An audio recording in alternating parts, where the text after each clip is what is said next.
Dan here. Welcome to Cairo, Egypt. I am just showing some young fighters some grappling, and it's basics, and you see it in my other videos, but let's always go over again. The double wrist lock, aka Kimura, the Ude Garami. It's been around forever from guard. Okay, there's different ways of setting it up in MMA, but people finish the submission wrong a lot, in my opinion.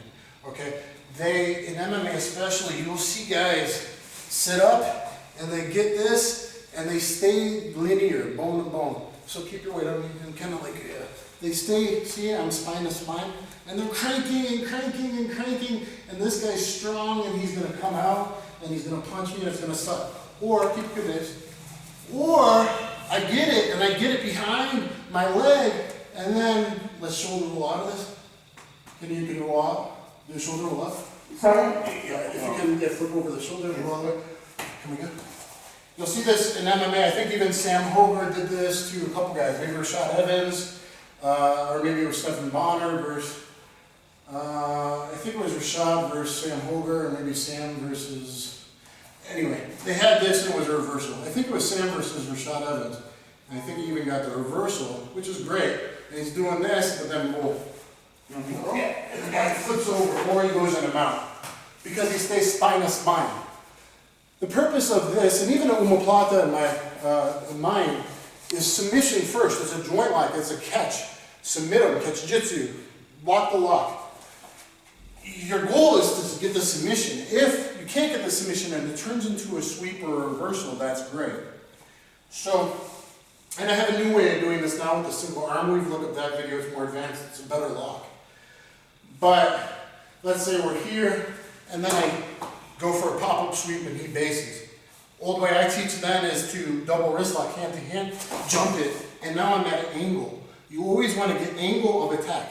Just like your arm bars from guard, everything. You don't want spine to spine, you want 90 degrees. See, I'm nice and off at an angle now. Even if I can transition to omoplata here too. You know, gogoplatas, all that stuff. I'm here, and then I recross my legs if I can. That stops the shoulder roll. The legs are pinched and heavy. And then this lock is not trying to do this. Because if you fight a Mark Coleman, Kevin Random, a huge muscular guy, yeah, and use your weight, drive your head into me. Yeah, and come to my head, and drive it, yeah. So come around the neck and drive in at the same time to make your arm strong. Go, go, go, go. See, I'm stretching him, and he's coming in, keep your weight on it, and he defends. And not only that, but I'm stuck with my arm here, and then punch me in the ribs like about 8 times. Oh, and then this sucks, and that's what you see in MMA all the time. Let's rotate so I get a different angle. So, what you can do is like a pop-up sweep or a guillotine setup goes into your double wrist lock. Okay, guys, in Jiu-Jitsu it became known as a Kimura. Only because Kimura snapped Healy Gracie's arm with it. Here, and then I'm going to hop and go at an angle. So I got the angle of attack. And now instead of fighting out here, now try and defend and wrestle a little bit. See, I'm moving, flex your arm, and it kind of sucks for you, but it kind of sucks for me, and I'm wasting, you know. What I want to do is pin this to my leg. Now, move your arm around. Can't. All I have to do is focus my energy in one plane of existence going against my leg.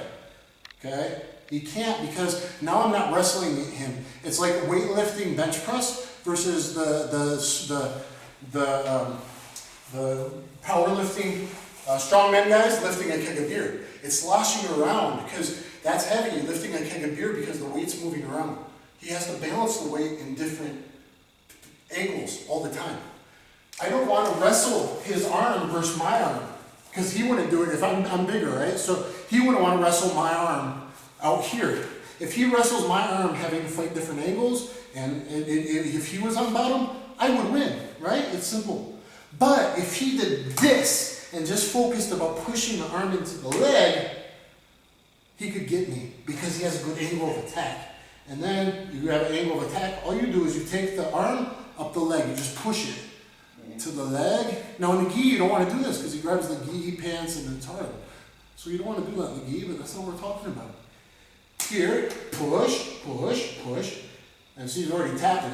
When I clear the knee, I just go short banana motion is best because it works on everybody, no matter which range of motion they're flexible in, or big or small shoulders. A little banana to the back of the head is where you want to take the joint. Swing here. I'm going to actually, there you go, stay loose, you're not flexible. So I'm going to go here and go banana there. So here, this, and I can break it. If it was straight, I'm going to go snap. If I want to get a little plot with this, I can go snap with my hips. You can always do that too, that kind of stuff too. Let's hop out a minute. Okay, so guys, so the double wrist lock, just make sure that you're finishing it. Just make sure you're finishing it, not spine to spine. You have to get it and get able